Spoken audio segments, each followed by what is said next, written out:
अब आप सुनेंगे देवताओं की प्रार्थना और दक्ष को क्षमा दाने। दक्ष जग में रुद्रगणों द्वारा पराजित किए जाने से व्याथित मुनि और देवता ब्रह्मा जी के पास गए। ब्रह्मा जी भी अपने पुत्र दक्ष का सिर जग कुंड में भस्म होने के कारण पुत्र शोक में व्याकुल थे। तदंतर देवताओं और मुनियों को साथ लेकर ब्रह्मा जी भगवान विष्णु के पास गए।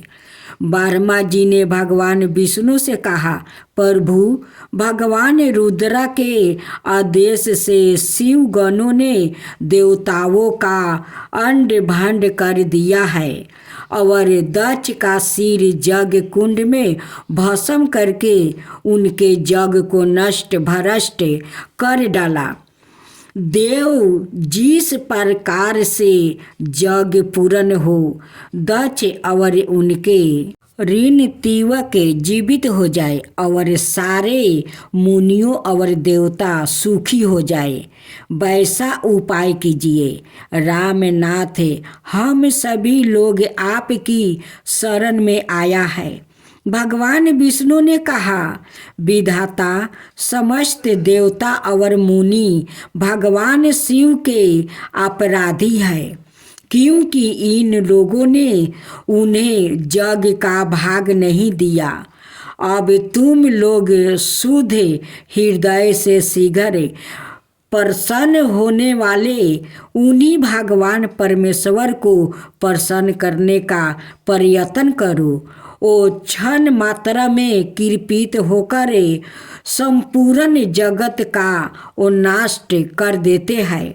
इस समय वो भगवान महादेव अपनी प्राण बल्लभा सती के वियोग से दुखी है। दूरा आत्मा दक्ष ने अपने दुर्वचन रूपी बाणों से उनके हृदय को पहले ही घायल कर दिया है। तुम लोग शीघ्र ही जाकर उनसे अपने अपराधों के लिए क्षमा मांगो।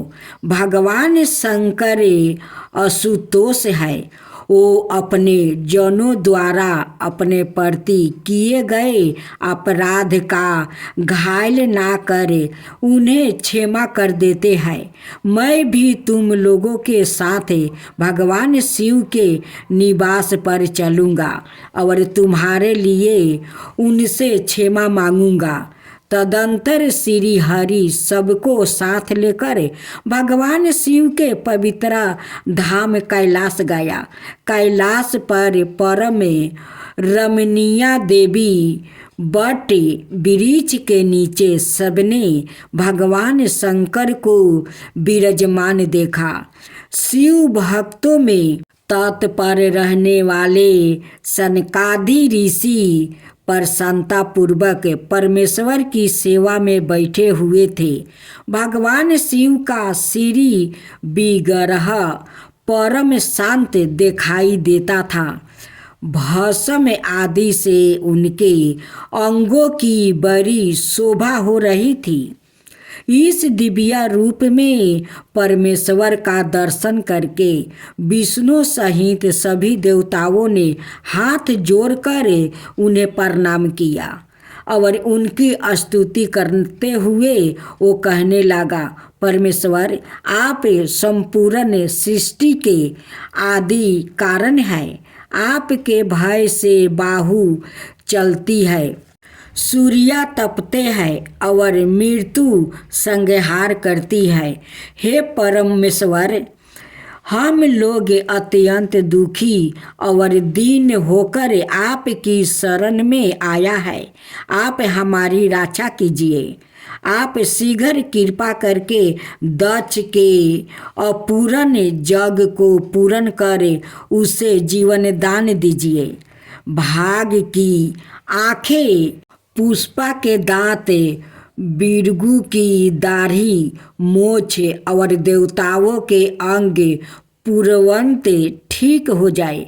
हे नाथ, जग कर्म पूर्ण होने पर जो कुछ दोष रहे वह संपूर्ण आपका भाग हो। ऐसा कहते हुए देवता और मुनिगण परमेश्वर के चरणों में दंड के समान पड़ गए। महादेव जी प्रसन्न होकर बोले, दक्ष, जग का विनाश मेरे द्वारा नहीं हुआ। दक्ष सवाए दूसरों से दोष करता था। दूसरों के प्रति किया गया परिवर्तन ही अपने लिए वो फलित होता है। अत ऐसा कर्म कभी नहीं करना चाहिए जो दूसरों को कष्ट देता हो। दक्ष का विनाश उसके अहंकार द्वारा हुआ है। दूसरों के प्रति किए गए उसका दोष ही उसके अहंकार का कारण बना। मैं बालक समझ कर उसके अपराधों को क्षमा करता हूँ।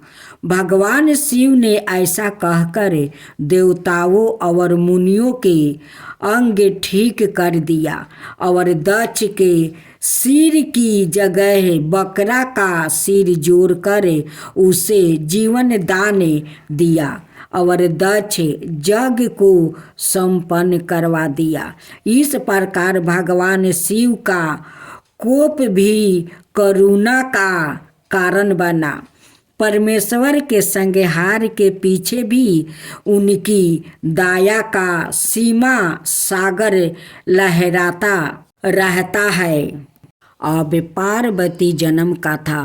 भगवती सती ने मरते समय श्री हरि से यह वरदान मांगी थी, प्रभु मेरा जन्म कहीं भी हो किंतु मेरा भगवान शिव के चरणों में नृत्य अनुराग बना रहे। इसलिए दक्ष यज्ञ में शरीर त्याग करके उन्होंने हिमाचल के घर पार्वती रूप में जन्म लिया।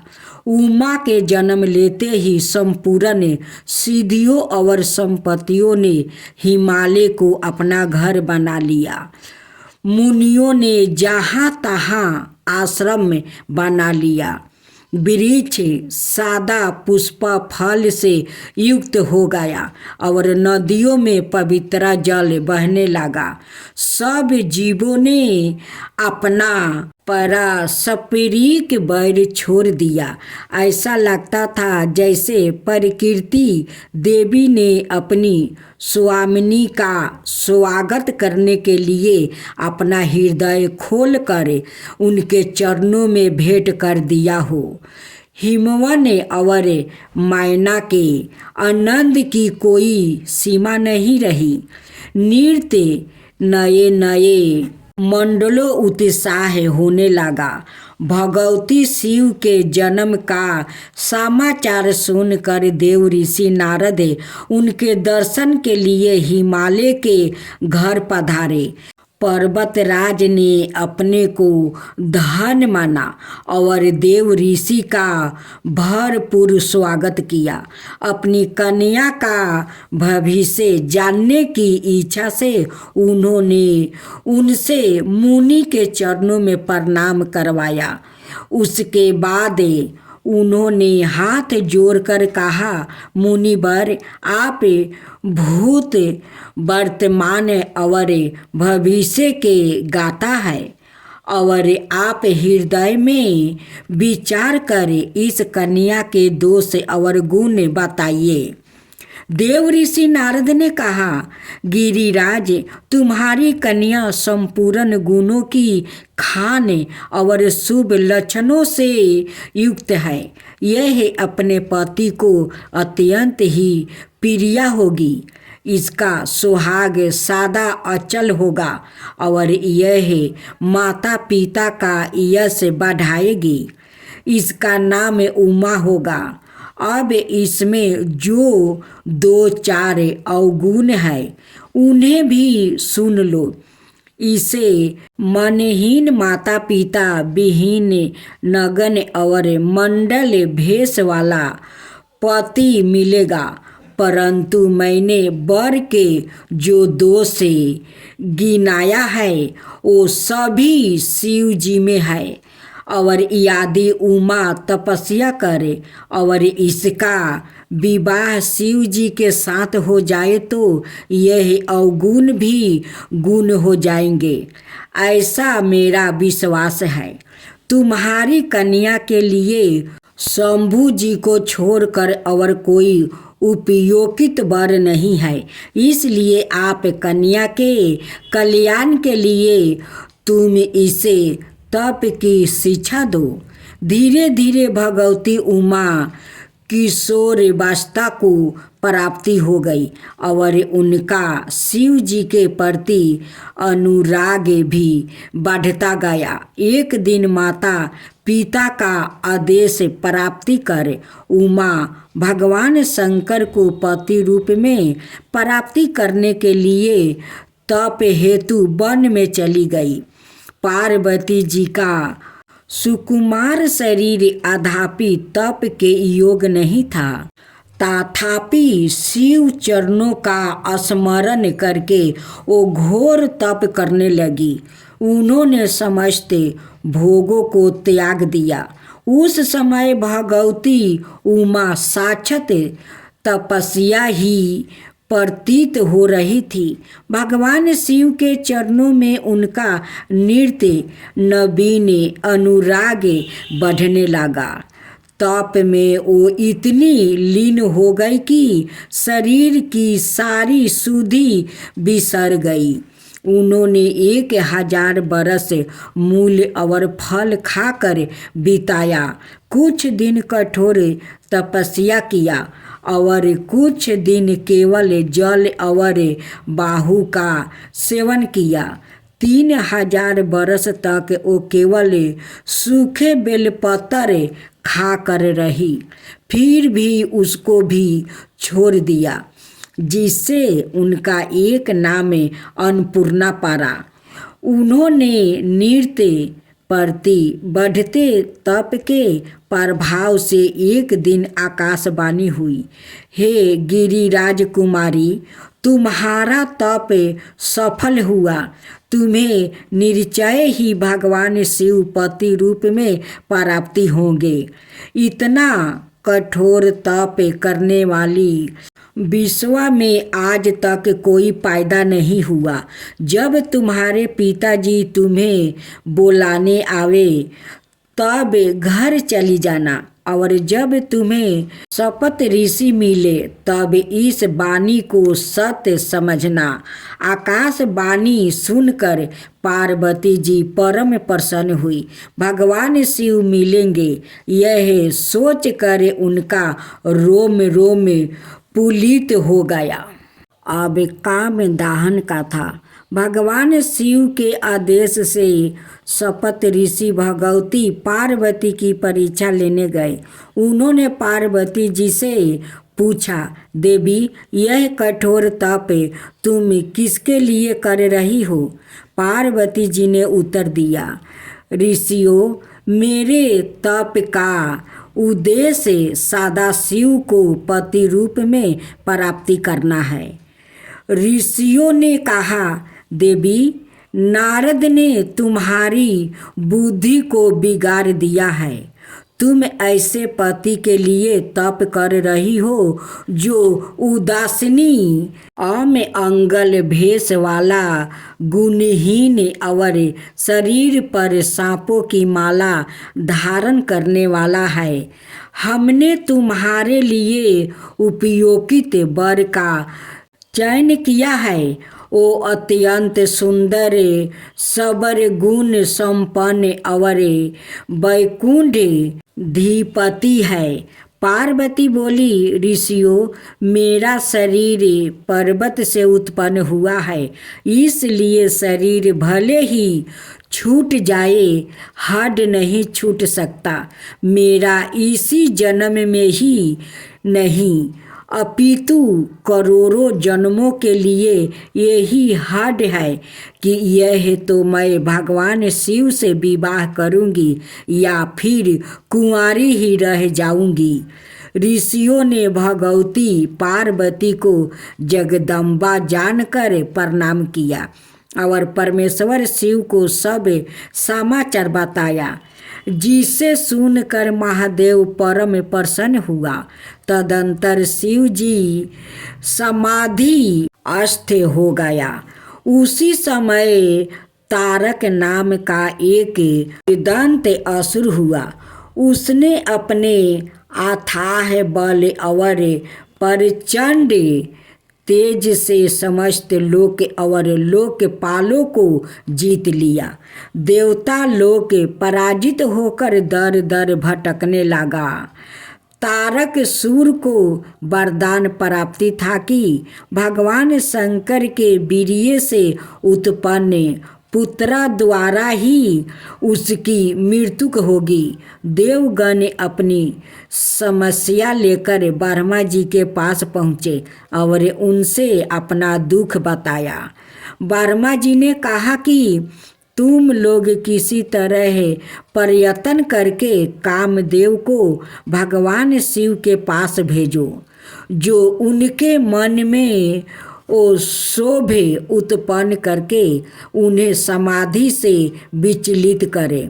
सती जी जिन्होंने दक्ष यज्ञ में देह त्याग किया था, अब पार्वती के रूप में जन्म ले चुकी है। उन्होंने शिव जी को पति बनाने के लिए कठोर तप किया है। शिव जी की समाधि भंग होने पर हम उनके विवाह का निवेदन करेंगे। इस प्रकार भले ही देवताओं का हित हो और कोई उपाय नहीं है। ब्रह्मा जी की सलाह मानकर देवताओं ने कामदेव से प्रार्थना की और अपनी सारी वृत्तांत कही। कामदेव ने कहा, मैं भली भांति जानता हूँ कि शिव विरोध में मेरा कल्याण नहीं है, फिर भी लोक हित के लिए मैं यह कार्य अवश्य करूँगा। ऐसा कहकर कामदेव अपना पुष्पा का धनुष बाण लेकर भगवान शिव के समीप गया। उसने अपने प्रभाव से समस्त ब्रह्मांड लोक वश में कर लिया। जगत में जितने स्त्री पुरुष थे वो सब अपनी अपनी मर्यादा छोड़कर काम के प्रभाव में आ गया। सबके हृदय में काम की इच्छा जागृत हो गई। सारे जगत में खलबली मच गई। योगी और तपस्वी भी काम के वश हो गया तो पामर मनुष्यों की गिनती ही क्या। स्त्रियों सारे संसार को पुरुषमय और पुरुष स्त्रीमय देखने लगे। किसी के भी हृदय में धैर्य नहीं रहा। इस प्रकार समस्त संसार को अपने वशीभूति करे कामदेव परमेश्वर शिव के पास पहुँचा। आम के वृक्ष की एक सुंदर डाल पर वह बैठ गया। अपने पुष्पा धनुष से उसने 5 बाण छोड़ा जो शिव जी के हृदय में लगे। शिव जी ने आंखें खोलकर कामदेव को देखा तो उन्होंने 12 क्रोध हुआ। तब उन्होंने अपना तीसरा नेत्र खोलकर उसके प्रचंड तेजस्वी से कामदेव को जलाकर भस्म कर दिया। अपने पति की यह दुर्दशा देखकर कामदेव की पत्नी रति ने अनेक प्रकार से शिव जी की मिनती की। भगवान भोलेनाथ ने प्रसन्न होकर कामदेव को अनंग बना दिया और कालांतर में भगवान श्री कृष्णा के पुत्र परदुम के रूप में उसके जन्म लेने का वरदान भी रति को दे दिया। भगवान शिव का आश्वासन पाकर रति परम प्रसन्न हुई। वह भगवान शिव के चरणों में वो बारंबार प्रणाम करे उनकी स्तुति करती हुई अपने धाम चली गई। अब शिव जी की बारात की कथा। काम दाहन के पश्चात ब्रह्मा जी के साथ सभी देवता भगवान शिव के पास आए। उन्होंने शिव जी की प्रशंसा करते हुए उनकी स्तुति की। भगवान शिव ने देवताओं से पूछा, देवताओं, तुम्हारे आगमन का क्या कारण है? देवताओं ने कहा, प्रभु, आपने कामदेव को भस्म कर रति को वरदान दिया, यह बड़ा अच्छा किया। दंड देकर कृपा करना आपका सहज स्वभाव है। भगवती पार्वती ने आपको पति रूप में प्राप्ति करने के लिए कठोर तप किया है। अब आप हम देवताओं की विनती सुनकर पार्वती जी को पत्नी रूप में स्वीकार करें और संसार को ऐसा पुत्र दे जिसे तारक सूर्य के अत्याचारों से जगत का उद्धार हो। भगवान शिव ने विवाह करना स्वीकार कर लिया। शपथ ऋषि ने उनके आदेश से हिमवन के घर जाकर सारा समाचार कह सुनाया। हिमवन परम प्रसन्न हुआ। उन्होंने शुभ दिन का विचार करे लगन पत्रिका शपथ ऋषि को सौंप दिया। शपथ ऋषि ने वह पत्रिका वर्मा जी को दिया। चारों तरफ आनंद छा गया। आकाश से फूलों की वर्षा होने लगी। नाना प्रकार के बाजे बाजने लगा। 10 दिशाओं में मंडल कलश सजा दिया गया। भगवान शिव के आदेश से देव ऋषि नारद ने संपूर्ण देवताओं को निमंत्रित दिया। भगवान विष्णु के साथ संपूर्ण देवता नाना वाहनों पर सवार होकर कैलाश आया।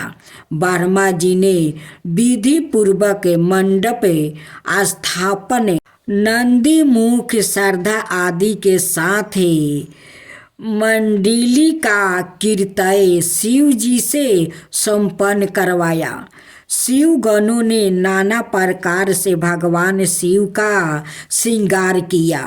तदंतर ब्राह्मणों को आगे करके महादेव ने प्रसन्नता पूर्वक कैलाश से प्रस्थान किया। भगवान शंभु ने नंदी आदि गणों को अपने साथ हिमाचल पुरी चलने की आज्ञा देते हुए कहा, तुम लोग थोड़े से गणों को यहाँ रख कर शेष सभी मेरे साथ हिमवन के नगर चलो। भगवान भूत भगवान का आदेश मिलते ही नंदी और वीरभद्रा आदि गणराजे असंख्याय कोटि गणों और भूतों को साथ लेकर चले। उसी समय चांदनी देवी भी रुद्रा देवी की बहन बनकर खूब उत्साह मनाती हुई आ पहुंची। उनका वाहन प्रेत था। वो अपने सिर पर जल से भरा हुआ सोने का कलश लिए चल रही थी। भेड़ियों की गड़गड़ाहट और शंखों के गंभीर नाद से तीनों लोग गूंज उठे। देवता लोग शिव गणों के पीछे पीछे उत्साह पूर्वक चल रहे थे। संपूर्ण सिद्धियों और लोकपाल आदि भी देवताओं के साथ थे। देव मंडली के मध्यम भाग में गरुड़ सिंह भगवान विष्णु चल रहे थे। उन पर चावर डोलाए जा रहे थे और उनके ऊपर सुंदर छात्रा ताना था। अपने पार्षदों से घेरे हुए वो अद्भुत शोभा पा रहे थे। वर्मा जी मूर्ति मन वेद शास्त्र सनकादिक ऋषियों और प्रजापतियों के साथ भगवान शिव की सेवा में तत्पर थे। देवराज इंद्र भी नाना प्रकार के आभूषणों से विभूति हो ऐरावत हाथी पर आरूढ़ होकर अपनी सेना के साथ चलते हुए अत्यंत शोषभीत हो रहे थे। उस समय बारात के साथ यात्रा करते हुए बहुत से ऋषि भी अपने तेज से प्रकाशित हो रहे थे। सबके मन में शिव जी का विवाह देखने की प्रबल उत्साह थी। डाकनी, साधनी, यातुधन, भूत प्रेत और बैताल आदि और श्रेष्ठ गंधर्व सब के सब नाचते गाते हुए चल रहे थे।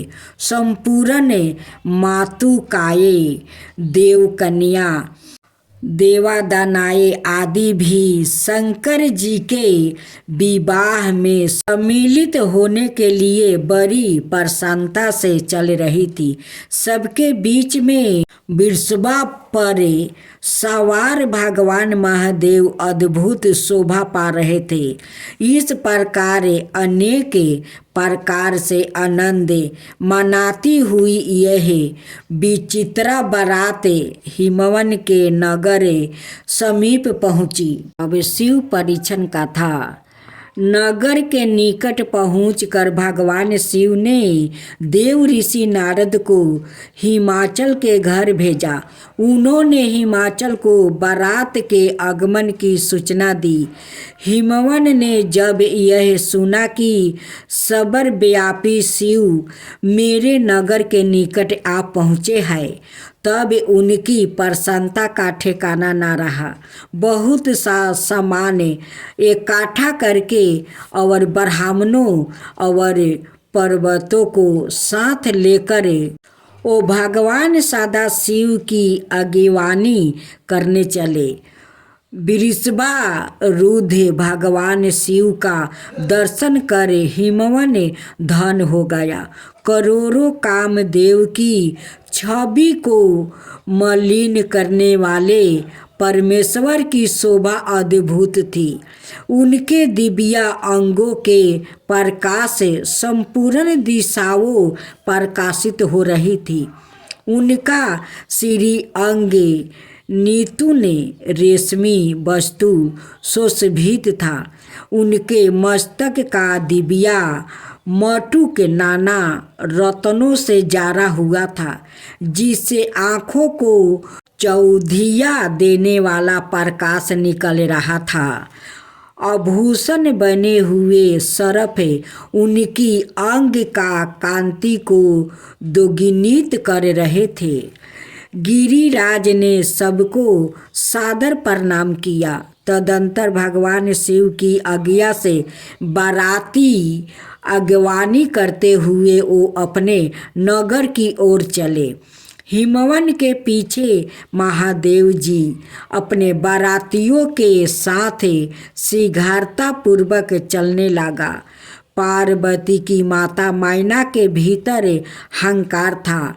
परमेश्वर शिव उसे नष्ट करना चाहते थे, इसलिए उन्होंने भगवान विष्णु और ब्रह्मा जी से कहा, आप दोनों मेरी आज्ञा से देवताओं सहित अलग अलग गिरिराज के द्वार पर पहुँचे। हम पीछे से आएंगे। शिव जी की आज्ञा विरोध कार्य सर्वप्रथम भगवान विष्णु हिमवन के द्वार पर पधारे। वो संपूर्ण शोभा से संपन्न थे। उनका सदाए करोड़ों कामदेवों को लज्जित कर रहा था।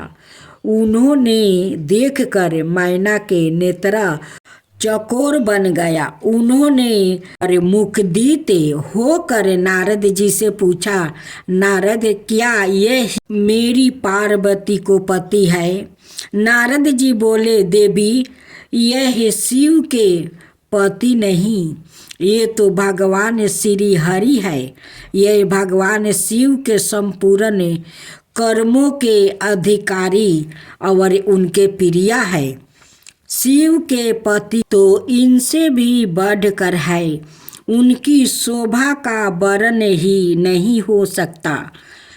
इसी प्रकार एक एक करके सभी देवता आते, मैना उनका परिचय पूछती और नारद जी उनको परमेश्वर शिव का सेवक बताते। मैना हर्ष मगन होकर अपने और पार्वती के भाग्य की सराहना वो करने लगी।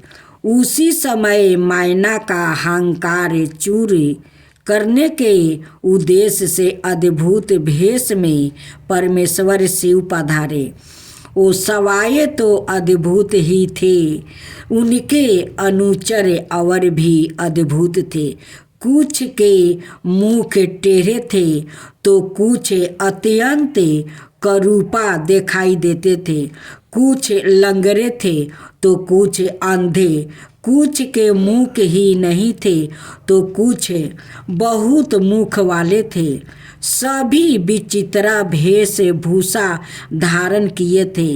उनके बीच में भगवान शंकर वृषभा पर सवार थे।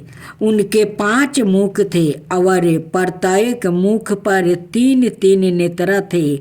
मस्तक पर जाटा जूटी, गले में सांपों की माला, 10 हाथ में बीनक और त्रिशूल, आंखें भयानक विचरित भेष। शिव जी का अपने दामाद का यह रूप देखकर मैना के हाथ में थाली छूट गई। भय से व्याकुल होकर वो पृथ्वी पर गिर पड़ी। उन्होंने पार्वती से कहा, मैं तुम्हें लेकर पहाड़ से गिर पड़ूंगी, आग में जल जाऊंगी, यह समुंदर में कूद पड़ूंगी, पर जीते जी मैं इस बवाले अरभंगी वर से तुम्हारा विवाह नहीं करूंगी।